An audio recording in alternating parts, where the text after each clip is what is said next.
좋고 전법, 오늘부터 불교 성전. 안녕하세요, 가수 권미입니다. 불교 성전을 통해 부처님의 가르침을 배워보는 시간, 오늘도 함께해 주신 두 분 소개해 드릴게요. 먼저 남전 스님, 안녕하세요. 안녕하세요. 조계종 부교부장하고 있는 남전입니다. 네, 오늘은 또 새로운 게스트분을 모셨는데요. 안녕하세요. 안녕하세요. 네, 먼저 자기소개를 좀 직접 해주실까요? 불상조각 작가로 활동하고 있는 서칠교 작가입니다. 네, 환영합니다. 감사합니다.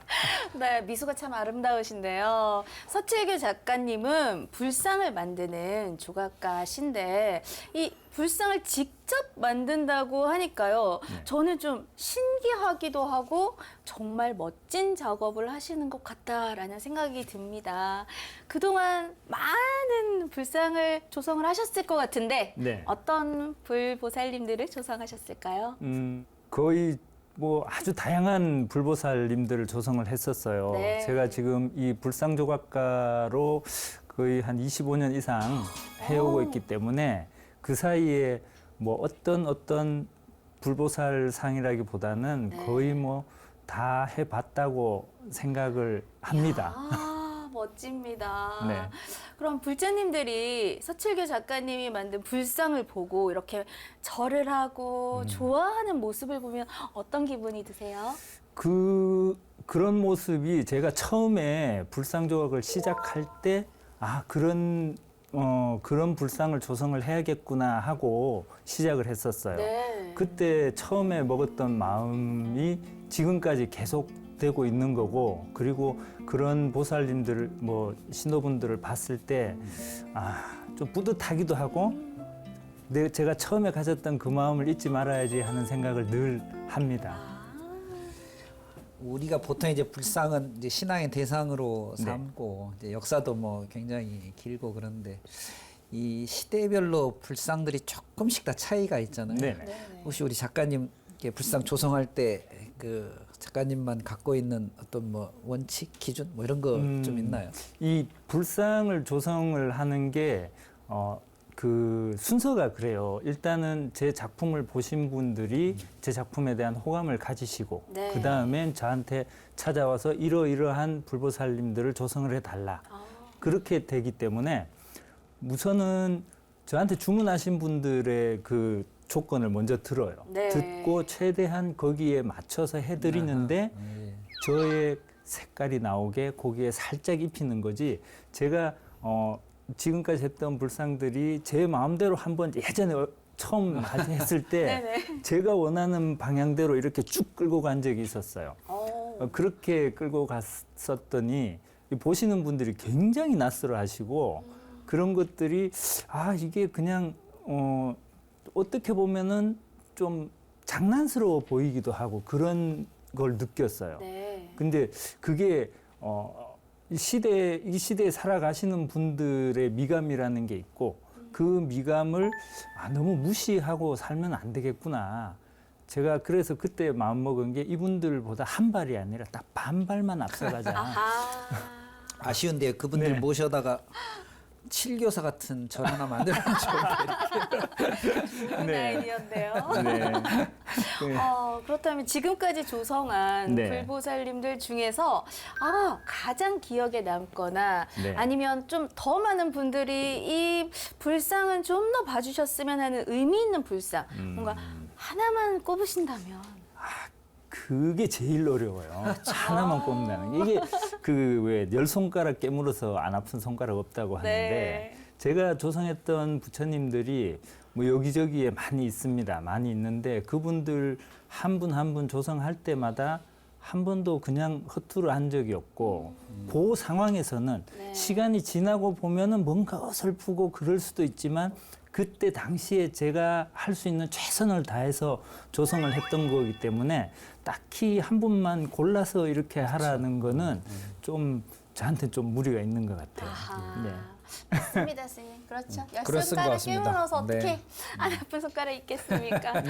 앞으로 서칠교 작가님이 만들어가는 이 불국토 세상은 어떤 모습일지 정말 기대가 되는데요. 자, 이 기대를 안고 오늘도 부처님법 만나러 가보실까요? 다 같이 한번 해봅시다. 네. 고전법 오늘부터 불교성전. 스님, 네. 오늘은 어떤 이야기를 들려주실 건가요?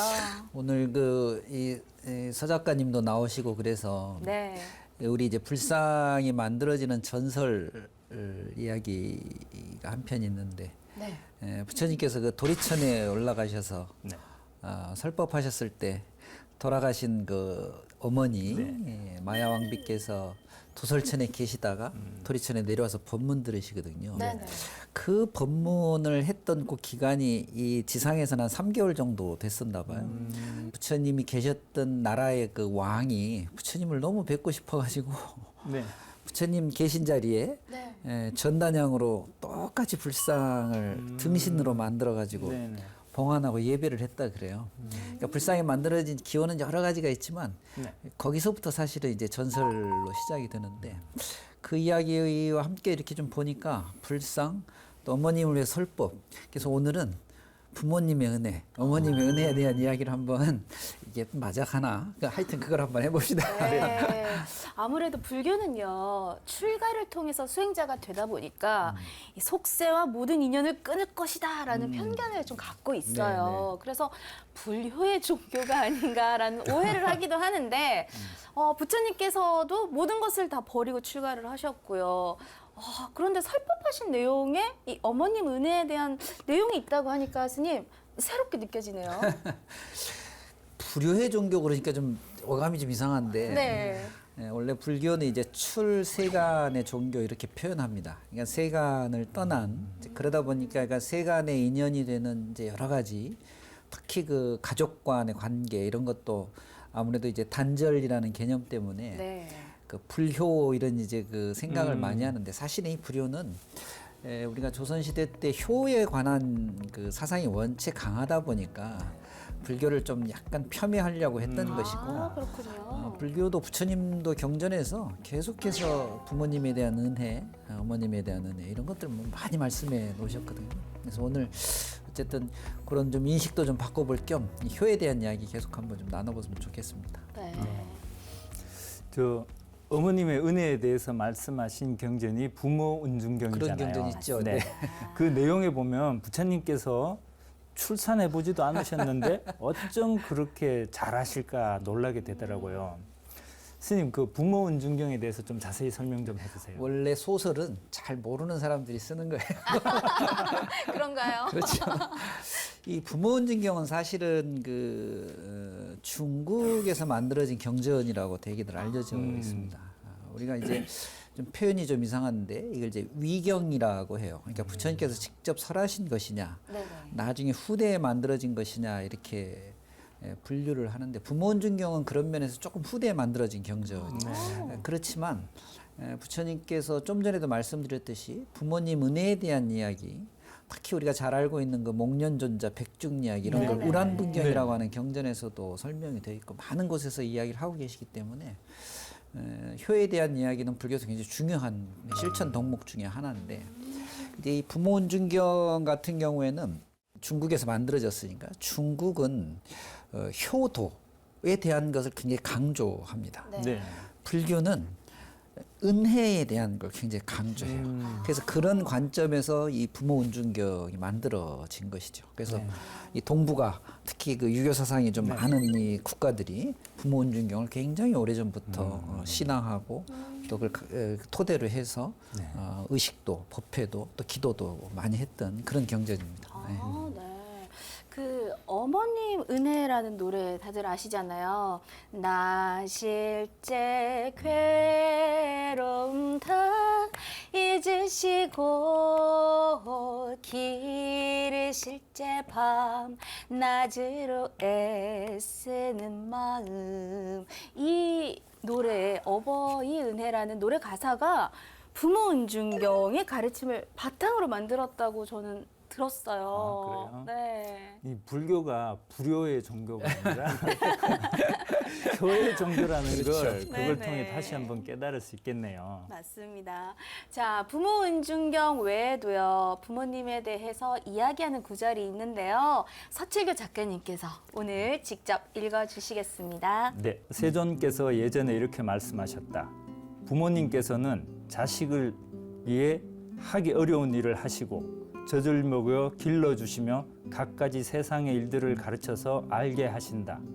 가령 어떤 사람이 한쪽 어깨에는 아버지를 올리고 한쪽 어깨에는 어머니를 올려놓고 100년을 지낸다 하더라도 부모님의 은혜는 갚을 수가 없다. 또 대지의 온갖 보배와 장신구로 부모님을 봉양하더라도 부모님의 은혜는 갚을 수 없으며 부모님을 진심으로 존경하는 것이 못 된다. 이 내용을 보면 부모님의 한량없는 은혜를 자식이 어찌 다 갚을 수 있겠느냐 하는 이런 부처님의 가르침인 것 같은데요. 목련존자와 관련된 내용이라고 아까 전에 스님께서 말씀도 해주셨는데 이 목련존자 어떤 분인지 설명해 주세요, 스님. 노래가 아주 좋던데 아까 다시 부를까요? 들으니까 굉장히 이제 옛날 생각도 좀 나고. 예. 목련존자 뭐 여러분 다 아시죠? 그 부처님의 여러 제자분들 중에 특히 오늘 이제 얘기하는 주제 이 효행과 관련된 대표적인 분인데요. 원래는 이 목련존자는 부처님의 그 제자들 중에 좀 뭐라고 해야 되나요? 표현이 좀 이상한데 가장 높은 경지의 제자, 상수 제자라는 표현을 쓰는데 사리불존자와 항상 같이 등장을 하죠. 사리불과 목련은 아주 중마고우였다 그래요. 어려서부터 같이 자라고 또 부처님께 같이 출가도 하고. 그래서 사리불과 목련이 그 부처님 제자 중에 아싸지라는 그 스님이 계셨는데 이 스님의 그 탁발 모습을 보고 신심이 나서 사리불이 출가하고 사리불이 얼른 목련을 데리고 와서 부처님께 출가를 시켜요. 부처님 법문을 듣고 7일 만에 아라한의 경지에 올라갔다 그래요. 사리불은 14일 만에 올라갔다 그러거든요. 네. 어떻게 보면 목련존자가 부처님 제자 중에 가장 뛰어난 제자분 중에 한 분이 아니었나 하는 생각이 듭니다. 예. 스님, 그 목련존자와 관련이 있는 불교의 대표적인 행사라고 할 수 있는 백중이 있지 않습니까? 예. 네, 목련존자의 어머니하고도 관련이 있다고 하는데 그 이야기 좀 들려주십시오. 이 백중 또는 이제 백종 뭐 여러 가지 이제 그 용어들이 있는데요. 사실 이 백중이라는 용어는 저희들 불교적인 용어보다 이제 그 민속적인 것들이 합쳐져서 그렇고 원래 이제 우란분절이라고 말씀 많이들 들어보셨을 건데요. 이 우란분절의 유래가 이 목련존자고 어머님 이야기거든요. 이 목련존자 어머님이 살아계실 때 그 좀 나쁜 짓을 많이 하셨나 봐요. 아이고. 그래서 이제 이 목련존자가 나중에 부처님 제자가 되고 아란의 경지에 오르고 신통력이 아주 뛰어났다 그래요. 그래서 부처님 제자 중에 신통제일 이런 표현이 있거든요. 네. 어머님이 궁금한 거예요. 돌아가셔가지고 지금 어디 계실까 하고 신통으로 봤더니 이 우란분 지옥이라고 하는 데 계신 거예요. 우란분이 이게 거꾸로 매달려 있는 네. 지옥인데. 그래서 그 지옥에 있는 어머님이 그래도 어머님이잖아요. 아무리 출가를 했지만 어머님을 천도하고 싶은 거예요. 좋은 곳으로.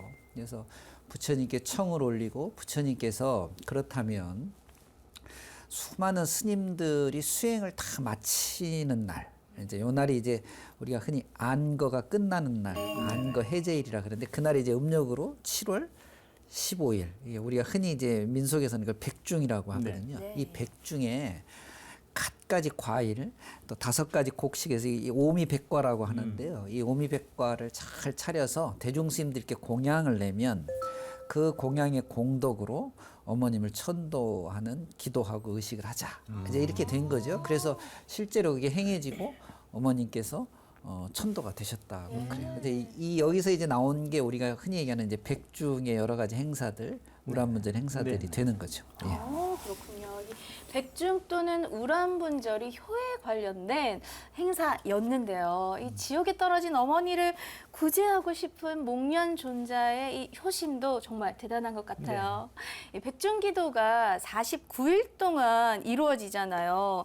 그때가 또 한거 기간이라고 말씀을 해주셨는데 백중기도를 할 때 도움이 될 만한 수행법 스님 혹시 있을까요? 좋은 기도, 좋은 수행이 따로 있는 건 아니거든요. 기도는 다 좋은 것이죠. 네. 수행은 다 좋은 것인데 다만 이제 이 의미가 있는 그 기간이고 또 그 목련존자 어머님 이런 이야기가 있으니까 천도의 의미를 좀 잘 알 수 있는 공부를 하면서 기도를 하면 참 좋겠다는 생각이 좀 들고 어쨌거나 부모님들 생각하는 그 조상이었던 그 여러 가지 그 복덕, 공덕을 생각하는 효행 이런 것들 관련된 공부도 좀 했으면 좋겠고 또 하나는 이제 이 백중기도 할 때 부처님께서 이 백중의 의식, 우란분절의 의식을 하면 지금의 부모님뿐만 아니라 이제 과거 전에 7분의 부처님, 그 어머님, 부모님들을 천도할 수 있다 그러셨거든요. 그렇게 생각하면 나와 관계된 여러 인연들 이런 것들도 한번 생각해보는 그런 기도를 했으면 좋겠거든요. 이게 여기에 이제 맞는 이제 수행법은 아까 말씀드렸던 그런 이제 경전을 읽는다든가 또 주변에 있는 많은 분들을 좀 생각하고 돕는 이런 그 실천법을 같이 하면 네. 백중 기간 동안 하는 기도는 너무 좋은 기도가 되는 것이죠. 그렇군요. 스님, 부처님께서는 어머니를 굉장히 일찍 여의셨잖아요. 네네네, 그랬죠. 그래서 거기에 대한 마음도 굉장히 남달랐을 것 같은데 어떠셨나요? 그래서 아까 처음에 제가 말씀드렸듯이 이 그 마야 부인이 7일 만에 돌아가셨다고 하거든요. 네. 부처님 이제 태어나시고. 그래서 이제 어머님은 그 부처님에 대한 이제 생모 또 그 전에 했던 많은 그 선한 행위 때문에 도솔천에 가서 나셨대요. 이제 이제 부처님께서 깨달음을 얻으시고 낳아주신 어머님에 대한 그리움 또 어머님에 대한 그 어떤 고마움 이런 것들을 보답하기 위해서 하늘나라로 올라가세요. 그래서 법문을 하셔요. 그 법문의 자리가 아까 말씀드렸던 그 도리천 도솔천 네네. 법문 이야기거든요. 그래서 부처님께서 어머님에 대한 그리움과 이런 것들이 비록 출가는 했지만 그 고마움, 어머님에 대한 은혜 이런 것들은 늘 가지고 계셨던 게 아닌가 하는 생각이 좀 듭니다. 네, 스님 말씀 듣다 보니까요. 불교가 진정한 효의 종교였구나 하는 생각이 듭니다. 고전법 오늘부터 불교 성전. 오늘은 효에 대한 이야기를 나눠봤는데요. 서칠교 작가님, 오늘 네. 이렇게 함께 해주셨는데 어떠셨어요? 우선 이 자리를 함께 할 수 있어서 너무 좋았고요. 네, 세상의 모든 어머니는 위대하십니다. 맞습니다. 맞습니다.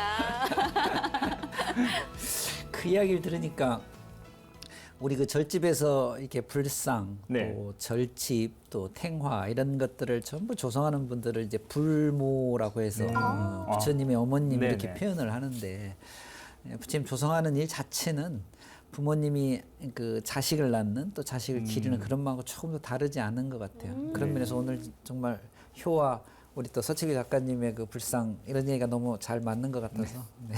좋은 시간이었습니다. 네, 스님께서도 마무리 말씀 부탁드릴게요. 예, 이제 2025년도 시작된 지가 한참 지났는데 저희가 작년보다는 올해 더 나은 삶을 좀 살기 위해서 여러 가지 이제 공부도 하고 수행도 하고 그래야 되는데 어쨌든 이런 방송을 통해서 우리 청취자들 또 시청자 여러분들이 함께 불교에 대한 공부, 불교에 대한 기도 또 수행 이런 것들 한번 새롭게 생각해보는 그런 시간 됐으면 좋겠습니다. 저부터 열심히 하겠습니다. 네. 부모님에 대한 감사함은 다들 알고 있으면서도요, 때로는 너무 편하고 익숙해서 자주 잊게 되는 것 같습니다. 오늘은 부모님에게 다정한 말 한마디라도 건네보시길 바랍니다. 자, 오늘 함께 해주신 남전 스님과 서칠교 작가님 고맙습니다. 그럼 저는 다음 주에 다시 찾아오겠습니다. 자, 오늘도 마무리 고전법 한번 해보겠습니다. 네. 고전법 오늘부터 불교성전.